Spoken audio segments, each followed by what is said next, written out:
Good morning, afternoon, and good evening to our listeners around the world. We have breaking news concerning a suspected act of compassion. We're still gathering information as it comes in, but this individual is also accused of inspiring large groups of people, being open-minded, and committing acts of kindness, and furthermore, displaying signs of authenticity. Stay tuned as we give you all the breaking details on your source for all the news that matters. Yoga Talk Pod. Get your coordinates. Nate Guadagni. Did I say that right? That was pretty close. Guadagni, yeah. Guadagni. Hey, Guadagni. There you go. You got to give a little Italian flavor to it. You are based out of Eugene, Oregon. Is that where I'm speaking to you now from? Well, I'm from Eugene, Oregon, is how we say it here. Oh, I'm sorry. And that's all right. It happens all the time. I'm actually up in Portland now. So I moved up to Portland last year. And we just, we're digging our roots here. We're here to stay. Got to give you a little Jefferson's theme. You're moving on up to the So, Right on. you grew up in Eugene or Oregon? How do I say it?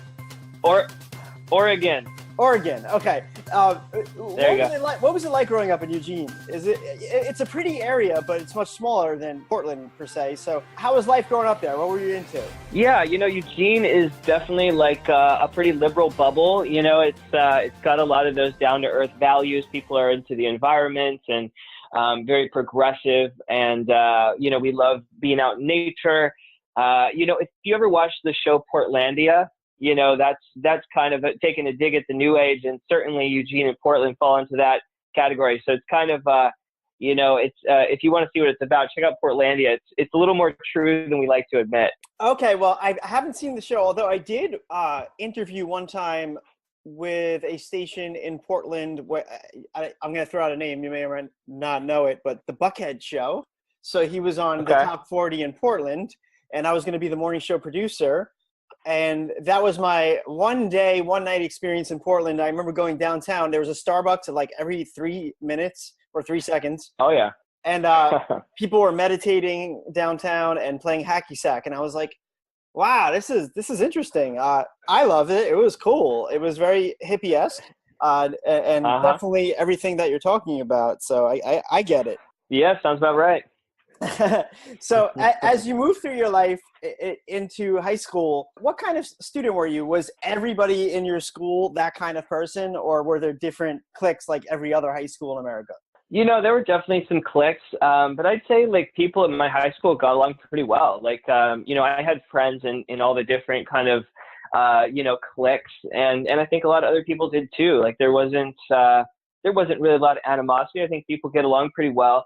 To be honest, Oregon is not very diverse. And so that's kind of one of the problems here. And so I always joke, because I lived in Chicago for 5 years, and I was like, well, it's pretty easy for people in Oregon and Portland to all get along because everybody's the same, and so you don't really get a lot of the cultural, economic, like disparities you get in some bigger cities with more diversity. So I think we're a little bit, unless you travel outside of Oregon, if you grew up here, you might be in a little bit of a bubble. But it is, for the most part, people are friendly, and we all got along pretty well. Yeah, that sounds about right from when I visited, and it's nice to speak to someone who actually grew up there because, my experience is very limited. So what made you decide to start to gravitate towards an idea that a path in wellness was going to be for you? I always felt drawn to it. I always thought when I was growing up as a kid, I always thought, stories about monks were really interesting, and the martial arts and the healing arts and the mysticism, Eastern philosophy really attracted me from a pretty young age. And I started really exploring, and I really actually I took an exchange program in New Zealand for a year, and that's where I started yoga and meditation, and just continued and just fell down the rabbit hole, got into chanting and Buddhism and Reiki and massage and everything I could get my hands on. And then I found a mentor, and I found a Taoist yoga system that incorporated yoga, Qi Gong, meditation, spirituality, community. And I really joined this spiritual community and lived with them and worked with them for about 10 years and was just all in. And I loved it. I loved being fully dedicated to, a spiritual path and something that was helping people and developing myself at the same time. And out of that sprung, what I call Bo Yoga, which is my jam right now. And Yeah, and I that's want to what I'm keep doing that. full time. Now, I'm going to get to that, I promise. But I want to go Yeah, back, yeah. maybe even before the experience you just spoke about. So um, I think before you got Okay. into all that training, you went to Portland Community College, correct? Um, so I was going to go to Oriental Medicine School was my plan. Oregon College of Oriental Medicine. Yeah, And and to you were get you in, were I needed. taking prerequisites for that, and then what happened? You never made it to the Oregon College of Oriental Medicine. So it was there a paradigm shift. Yeah, exactly. So that was exactly when I met my mentor and this organization, and so I decided to jump ship off of that bandwagon, and I just started. They offered me a job full time, and I started teaching and then managing studios, and so I had a pretty solid career. I was doing what I loved, and yeah, so that's when my path changed. So I'm not sure if this is the organization you're talking about, but I know you trained with Dawn Yoga. Is that what you're talking Yeah, about? exactly. Yep. So what made you decide on Dawn, and what was your experience like there?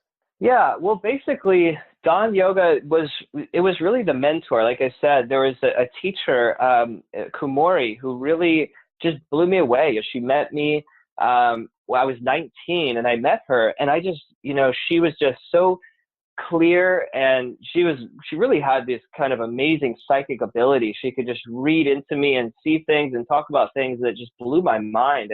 And it was what I was looking for at that time was a spiritual mentor. And so I think that was really what drew me in. And then the organization, is all over the world, and I really liked their values. They were looking at creating peace all over the world and sharing yoga and meditation and martial arts. And it changed my life. Like going through the trainings and the workshops, I uncovered, a sense of confidence that I never had. I uncovered, abilities to tap into my own energy and clarity. And I was able to make a big impact helping others. That Yeah. sounds great, and I'm glad that you were able to express that because I have never been a part of it. But I do want to ask you about something a little bit controversial that is out there. If you Google Dawn Yoga, it was founded by Il-Chi Lee, a South Korean businessman, Uh-huh. and he's the founder of these chains of yoga and wellness centers. And it was accused, or there were allegations by former employees that it's a cult and that it demands large sums of money from its followers and enshrines the founder Lee as an absolute spiritual and temporal leader. So did you experience any of that? It's interesting. It's a really complicated situation. I don't think there's a simple answer because for myself, I didn't experience what a lot of other people did. I definitely know that there were people who paid a lot of money for programs, and maybe they shouldn't have and regretted it later. I was never abused. I know that there were people who accused Il-Chi Lee and some of the leaders, of abusive behavior or, stuff like that. And so there's definitely been a lot of controversy with Dawn Yoga. Personally, I didn't experience a lot of that. And so I don't know, it's a really tough situation because on one hand, there's so many wonderful values within that organization, but like any organization, there's definitely a lot of problems. And I don't know, it's not really up to me to separate the two. It's a complicated relationship, but I do know there are, a lot of people who had difficulties and troubles. A lot of people definitely revered Il-Chi Lee and set him up as, somewhat of a spiritual leader who was maybe given too much credit. I think he's a brilliant teacher. His teachings have changed my life. I've met him personally, and he's had a great impact on me. What he does behind the scenes, I don't know. Maybe there are more skeletons in the closet than I'm aware of.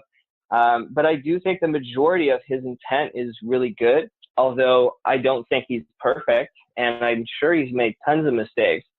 So, it's a pretty complicated situation. But yeah, that's been my experience.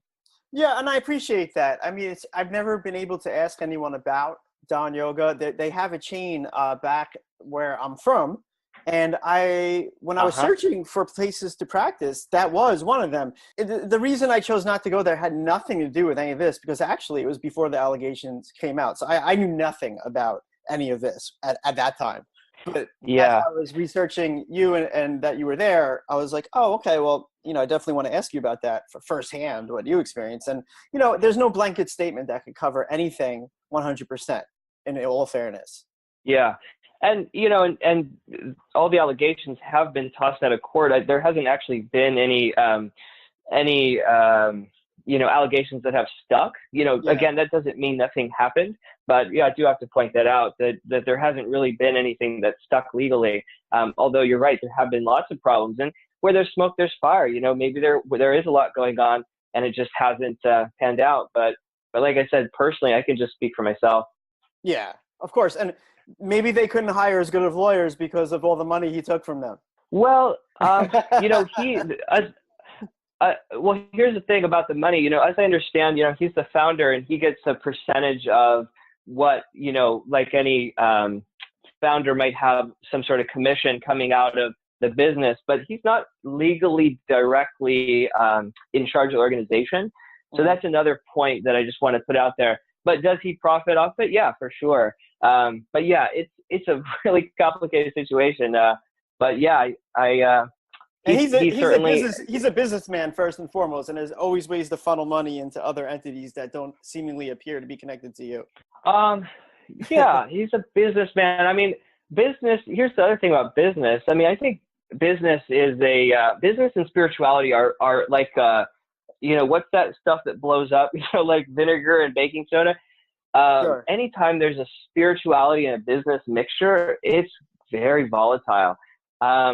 Again, I think, the business certainly is a way to distribute value, to solve problems for people.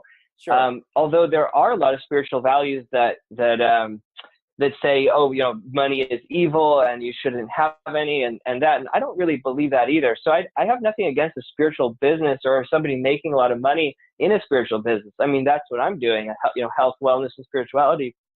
But you do need to look at the ethics and the respect that people have for you who work close to you. And if you don't have that, there may be some problems there. Yeah, and I'm totally with that as a former studio owner, and I'm still involved in the wellness industry. And I don't know every single teaching that speaks about money and where that quote comes from, but as far as I am familiarized with it, it's not money that's the root of all evil, it's the love of money that's the root of all evil. Yeah, I just heard that yesterday, actually. That's funny. Somebody else just brought that up. I think that's a good point. Yeah, and I think that it's been diluted and misconstrued, especially amongst the wellness community, because if any studio or any service cannot profit and closes down, then what good are they able to offer if they can't keep their lights on? There's nothing to feel bad about, profiting and offering a service, just like any other business that offers a service. It doesn't make you a bad person. It's not evil at all, actually. I think that money magnifies whatever we are. So if we are a kind person, money will magnify our ability to be kind. If we are intrinsically not a good person, the money will help us become more of that. So I think that money is kind of Absolutely. just its own entity. So, but I agree. Thank you for playing tennis with me on that conversation. Yeah. I agree. It is tricky and it is complicated, and I'm glad that you talked about it with me because you are involved in the business. So you really got your hands dirty in the business of wellness. You were a center manager before Bo Yoga, and we'll get to that. What you have going on now. You were a center manager for Body and Brain Yoga Health until 2015, correct? Yeah, you've done your research, my man. Great. I do my research. Yeah. So where was that located? Body and Brain Yoga is kind of the name that Don Yoga changed to in 2013, 14, 15, somewhere in there. So it's the same company, but kind of a rebrand. And they, to their credit, they have really improved over the years in terms of business practices and so forth. But anyway, so I started off in 2006, kind of working part-time in Eugene. Then I moved up to Portland, and I started working assistant managing, and I started managing there. And then I was in Chicago for 5 years till 2015, and then DC. And then that's when I left the company. And I was in the 5 years in Chicago was in Northbrook, one of the suburbs outside of Chicago. Yeah. And when did you go to New Zealand? Earlier you mentioned you did some training there. Yeah, well, that was an exchange program when I was 18. So that was right before I got into Don yoga and everything. So that was my senior year of high school. Gotcha. That's where I discovered yoga though and meditation. I wonder why they decided to change the name. Yeah, I mean, I think that there's um, Don is, it's a Chinese character that means energy that's been cultivated. So it's a little esoteric. I think body and brain is a little easier to understand. People say, "What's Don mean?" You kind of have to start with explaining it. Yeah, and then maybe just through all the changes that they've had over the years, they may just be ready for a shift in identity as well. Right, because of all the allegations to move forward with that, which does not have anything to do with you. And I just touched on it because it came up and you were very involved with them. And I've heard things about them and how they function. But I want to move on. So let's move on from that and get to Bo Yoga. Okay. So how did you come up with the idea for Bo Yoga? And can you talk a little bit more about what it is? This is your baby. This is your project. You are the owner. You're the founder. What is Bo Yoga? Yeah. So first of all, the name Bo refers to a bow staff. And as I mentioned, I always loved martial arts, and I love the bow staff. It's my favorite tool. It's symmetrical, it's balanced. You can spin it, you can strike, you can block. It has this creative and this expressive element. And so I was teaching some classes, and I was sharing it with people, and I got some kind of padded practice ones, and I started fooling around and realized it makes a damn good yoga prop.